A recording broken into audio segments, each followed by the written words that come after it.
Long ago in the land of Canaan, there lived a man named Isaac, the son of Abraham.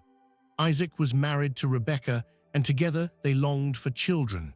For many years they waited and prayed, trusting that God would bless them with a family. Finally, their prayers were answered. Rebekah became pregnant, but her pregnancy was not easy. She felt a strange struggle within her, as if the children inside her were already fighting. Troubled and confused, she sought God for understanding. And God revealed something extraordinary to her.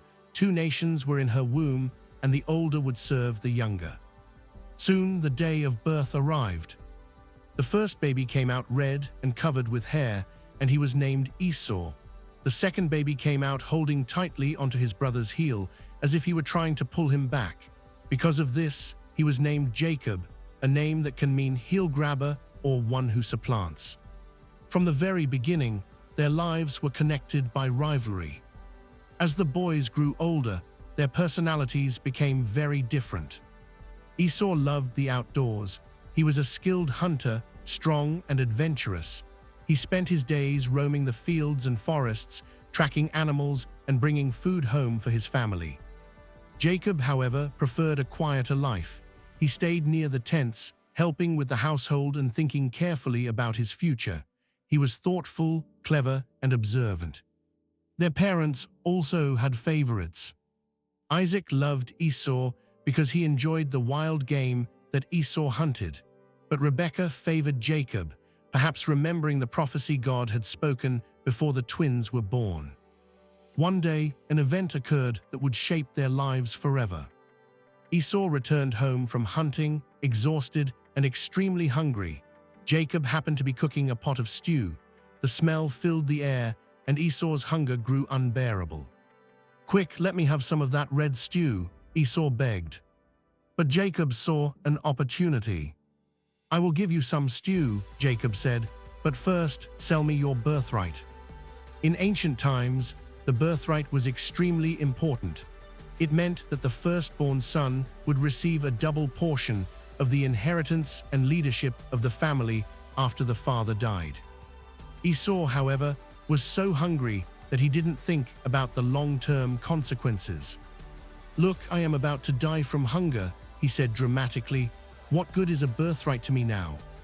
So he swore an oath and traded his birthright to Jacob for a simple bowl of stew and some bread. And just like that, Esau gave away something priceless for something temporary. Years passed, and their father Isaac grew very old. His eyesight faded until he could barely see. Knowing that his life might soon come to an end, Isaac decided it was time to give the father's blessing to his eldest son, Esau. This blessing was not just kind words. It carried spiritual authority and determined the future leadership and prosperity of the family. Isaac called Esau and said, "Take your weapons, go out into the field, hunt some wild game, and prepare the delicious food I love. Then bring it to me so that I may eat and give you my blessing before I die." Esau quickly left to hunt, but Rebekah overheard the conversation. Remembering God's prophecy that the older would serve the younger, she quickly formed a plan to help Jacob receive the blessing instead. She called Jacob and explained what Isaac had said. Then she instructed Jacob to bring 2 young goats from the flock. She would cook them in a way that tasted like Esau's wild game. Jacob hesitated. "My brother Esau is hairy, but I have smooth skin," he said. "If father touches me, he will realize I am not Esau. Instead of receiving a blessing, I might receive a curse." But Rebekah insisted. She prepared the food, dressed Jacob in Esau's clothes, and even covered his hands and neck with goatskins so they would feel hairy like Esau's skin. Then Jacob carried the meal to his blind father. "My father," Jacob said softly. Isaac replied, "Who is it?" Jacob answered, "I am Esau, your firstborn. I have done as you told me. Please sit up and eat so that you may give me your blessing." Isaac was suspicious. "How did you find the game so quickly?" he asked. Jacob replied, "The Lord your God gave me success." Still uncertain, Isaac asked Jacob to come closer. "The voice is Jacob's voice," Isaac said, "but the hands are the hands of Esau." When Isaac touched the goatskins, he believed it was truly Esau. Finally convinced, he ate the meal and gave Jacob the blessing meant for the firstborn. The blessing promised prosperity, leadership, and authority over his brother. Not long after Jacob left, Esau returned from the hunt and prepared the meal for his father. When Esau came to Isaac and said, "Let my father eat of his son's game and bless me," Isaac trembled with shock. "Who was it then," Isaac asked, "that brought me food earlier? I already ate and blessed him, and indeed he will be blessed." When Esau realized what had happened, he cried out in deep anguish. "Bless me too, my father," he begged. But Isaac explained that the blessing had already been given to Jacob and could not be taken back. Esau wept bitterly and became filled with anger. "I will kill my brother Jacob," he said in his heart. When Rebekah heard about Esau's plan, she quickly warned Jacob and told him to flee to her brother's house in a distant land until Esau's anger cooled down. So Jacob left his home, beginning a long journey that would change his life. Along the way, Jacob experienced many hardships.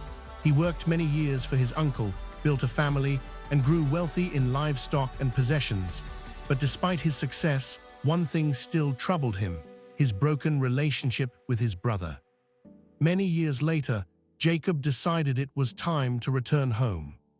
But the thought of facing Esau filled him with fear. Jacob sent messengers ahead to tell Esau he was coming. When the messengers returned, they said something alarming. "Esau is coming to meet you with 400 men." Jacob was terrified. He feared that Esau was coming for revenge. So Jacob prayed earnestly to God for protection. He also sent gifts ahead, flocks of animals, to show goodwill and humility. Finally, the day of the meeting arrived. As Jacob approached, he saw Esau coming toward him. Jacob bowed to the ground 7 times as he moved closer to his brother, a gesture of deep respect. But something unexpected happened. Instead of attacking Jacob, Esau ran toward him. He embraced him. He threw his arms around his brother's neck and kissed him. And the two brothers wept together. After years of bitterness, anger, and separation, they were finally reconciled. Esau had chosen forgiveness over revenge. Jacob had chosen humility over deception.